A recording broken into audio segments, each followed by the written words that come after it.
wacan oo wanaagsan saaxiibayaal meel kasta dunida ka joogtaan halkaad nagala socotaana waa channelka Fandor Media alaab waxaan soo gudbinaa qisooyin jecel warar iyo barnaamijyo xiiso leh haddaba maxaad kala socotaa arrinta Naciimo Joker iyo Dalmaryare maalmihii ugu dambeysay waxaa la isla dhex mariyay inay isguursadeen Nimco Joker iyo Dalmaryare balse Naciimo Joker ayaa shaacisay sirta ka dambeysa waxayna daaha gadaal ka qaaday soona kashiftay barnaamijyo badan waxay barta ay ku leedahay in Instagram-ka ay ku soo bandhigtay sawirka Dalmaryare iyo iyada oo ku wada jira waxayna sheegtay arooskoodu mar dhow in uu ka dhici doono arigaas iyo Mareykanka balse lama oga ilaa iyo hadda sababta ka dambeysa in Nimco Joker ay sir badan soo kashifto balse dadka qaar ayaa waxay sheegayaan in ay tahay masayr dumar Naciimo Joker ayaa maalmihii ugu dambeysay waxay isfureen iyada iyo saygeedii hore ee Faysal Xawaase Naciimo Joker ayaa arooskeedu wuxuu ku soo aadayaa iyadoo lagu guda jiray bisha barakeysan ee Ramadaan maalmihii ugu dambeysana waxay riwaayado iyo barnaamijyo xiiso la soo saareen iyada iyo Naciimo Joker iyo Dalmaryare Naciimo Joker ayaana shaacisay goorta uu dhici doono arooskeeda iyada iyo Dalmaryare waxayna sheegtay inuu dhici doono bacda soon ama ciidul fidriga Naciimo Joker ayaa maalmihii ugu dambeysay waxay baraha bulshada soo dhigaysay hadallo ama sarbeeb ku ah Faysal Xawaase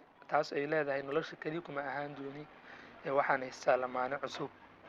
arooskan ayaa la filayaa inuu noqdo mid baraha bulshada qabsada ama saameyn weyn ka dhaliya Naciimo Joker waa gabar aan la gamban runta waxayna soo bandhigtaa barnaamijyada iyo xaqiiqaha dhabta ah ee markaas jira ama nolosheeda ama bulshada gaarka ah waana jilaayad caan ah ay bulsho badan jecel yihiin kuna tixan yihiin barta ay ku leedahay YouTube-ka waxayna soo saartaa riwaayado iyo barnaamijyo kale oo xiiso leh maalmihii ugu dambeysana waxay riwaayado shactiro badan soo wada saarayeen fanaanka Dalmaryare haddaba saaxiibayaal halkaad nagala socotaan waa channelka Fandor Media walaal macaan markii ku horisaatay taa channelkiina soo booqato subscribe-ta ka ilaa waa lacag la'aan lacag lagama rabo like-tan ku qabo siina share garay oo ku mahadsantiin daawashadiina iyo sidaad noogu taxantiin barnaamijyadeena